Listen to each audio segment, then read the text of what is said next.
Very good morning to you all. The topic for today's discussion is surgical audit. It's a very important topic because today everyone believes in quality care. And to get quality care, you have to audit your work. So this is a topic which was neglected, but today it is of utmost importance because importance lies. Every hospital have to have an audit, otherwise it is impossible to grade it. Today we talk in terms of grading. There are 5-star, 7-star hospitals. It all depends on the quality of work done by them.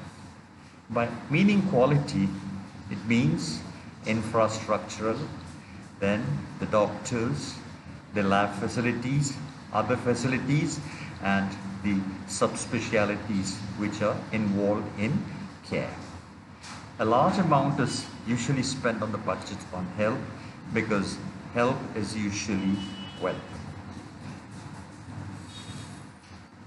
Now, what does an audit do? It helps the surgeon to know educational and legal network in which he or she works. What do you mean by education? See, a surgeon has to keep up with the latest trends in the field of medicine.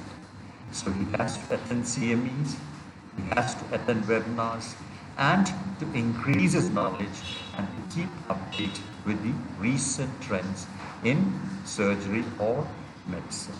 Legal network means today is an era of consumerism. Every patient who pays for your service is a consumer, and any problem during treatment can land you in trouble.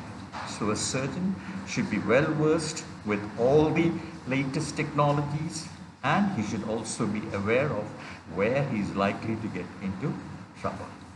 Now, every surgeon or every doctor has to improve his skills, research abilities, and auditing crux of medical governance and education. This forms the crux of surgical audit. And today everyone practices evidence-based medicine. What do you mean by evidence-based medicine? Now you yourself know that you have a locally advanced breast cancer. You're not going to operate on that case. Instead, you will give chemotherapy and downsize the tumor. This is evidence. And every surgeon who sees a case of LABC has to establish the diagnosis and send the patient for a chemotherapy. This is evidence. You just can't operate or do whatever you want. There are certain guidelines which have been set or protocols which have been set which have to be followed. Now, what does audit do? It gives a audit in the literal sense means appraisal or evaluation. Rigorous evaluation helps to improve outcome and improve society. Critical evaluation of all publications is a very important factor today because you have to publish whatever you have to have done or whatever research work that you have done. That is the way your institution is known elsewhere. And you have to understand the implications of research and audit. The first thing, like rigorous evaluation, helps to improve your work. For example, if a surgeon has a large number of complications in a particular surgery, he's asked to improve upon his techniques, and the flaws are corrected, and he has to be evaluated further before he's allowed to do further surgery. Now, what is the definition of audit? Audit is a system critical analysis of the quality of medical care, including procedures used for diagnosis and treatment, the use of resources, and the resulting outcome and quality of life for the patient. In a nutshell, you make a diagnosis, use the appropriate investigations, come to a final diagnosis, and then perform the surgical procedures or treat the patient, and what is the ultimate result depends on the quality of life for the patient. This is the way an audit looks into your work. Everyone involved in the healthcare has the responsibility to conduct audit and to assess the quality of work care they provide. The concept of surgical audit was introduced in 1996. Donna Badian categorized the elements of delivery of health care. Now, there are three elements of health care. One is structure, process, and the outcome. What does structure mean? Physical resources. How many beds does your hospital have? What is the floor area? What is the space between the beds? Then the number of nurses there, the ratio of the nurses to the patients, doctors to patient, and theaters, the number of theaters, the number of emergency theaters, everything. And the utility of the theaters is also an important factor as far as the structure is concerned. Process means which all procedures are being done and they are evaluated, and which are the drugs used and when are they used. Outcome is usually what happens in the end. The morbidity is very important because the number of days the patient is off work, complications and mortality are important. So basically the three elements of healthcare are structure, process and outcome. Now, audit loop is a dynamic cyclical process where standards are defined and data are collected against these standards. See, when you look into the literature, there are certain standards which are set up. For example, you're doing a case of inguinal hernia. Supposing the standard set is 2% chances of recurrence. Now, you analyze the patient, you analyze the number of cases done by a surgeon, say X, in a period of 1 year, and look into the complications and the recurrence rate. Monitor the recurrence rate. This monitoring takes place over a period of time. Analyze the data, where things went wrong. What is the suture material used? Was there any infection? Technical flaws, etc. are taken into consideration. And you come to an ultimate critical analysis as to what the cause of recurrence was. And then you ask the individual to make changes at the team level or at the individual level. Now, after this, still if the surgeon has a high rate of recurrence, that means there is still some flaw, it has to be corrected. So basically, the audit is a cyclical loop. First you define standards, then you monitor, analyze the data, and make the certain changes that are essential. Now, what are the types of audit? As far as we are concerned, we have only a local hospital-based audit, whereas there are national and international audits also. Basically, national and international audits are conducted by what we call the star hospitals, which want their name to come in the international level, and they publish their data.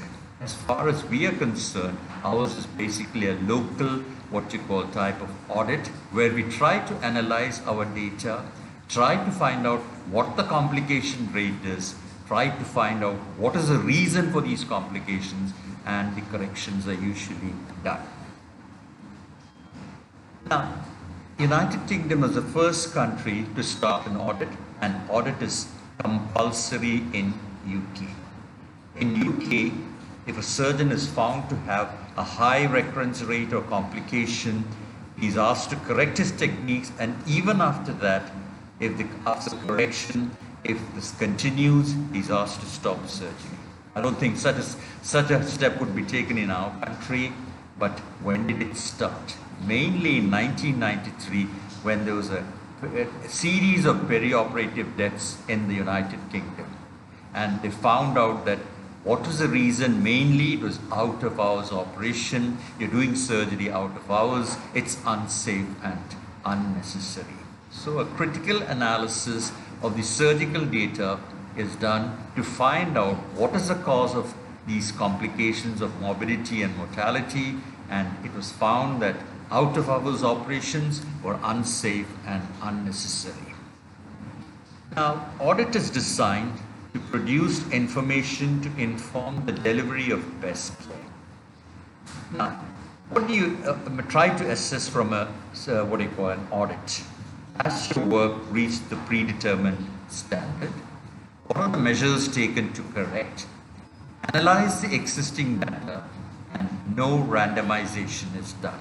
Basically, you set a standard, analyze the data, take the measures taken to correct without randomization of data. Areas of evaluation in an audit are influence of evidence uptake by the healthcare individual. For example, in our setup, you have a certain unit operating, you analyze their cases, you find out what the complication rates are, you go into the details, try to find out what the exact cause of these complications are, rectify it to the healthcare individuals, and see how much of it is influencing the evidence uptake. Now, it's also a source of information for the clinicians. It gives you an idea as to what sort of a work is done, what are the complications, what are the success rates, morbidity, mortality of etc. And there are situations in which there are uncertainties wherein you have problems. How did you tackle it? And the communication of risk is also a very important factor as far as an audit is concerned. And implementing research findings. That is, you have to be updated with all the latest findings and latest techniques in the management, and you have to implement all these in your finding. And ultimately, the question that's asked is, have clinicians changed, or do clinicians change? A change is essential, and audit helps you to change to a good surgeon. Now, what are the structures that you look for? Infrastructure, cost effectiveness, clinical skills. Role of undergraduate training is very important now. Actually, we have also realized this, the latest National Board of Medical Studies have come up with the undergraduate training, the methods of undergraduate training where skill labs have been introduced, and you're made to, and the training is in such a way that the student is trained to do all the procedures at the undergraduate level itself. And you can do the procedures in the skill lab so as to improve your skills. And one of the most important things is evidence-based practice and used by policy makers. Now, by an audit, you have to formulate clear and answerable questions. What are the problems? What are the solutions? Have you complied with the solution? Identify all evidences and a meta-analysis is done. Monitor or audit to ensure best clinical practice and regular review to incorporate new clinical evidence. So medicine is an ever-learning process. You have to add on to your knowledge, and every day new tests are coming, and you have to be aware of what the new tests are. That is the way you improve your skill. Thank you, ladies and gentlemen, for the patient hearing.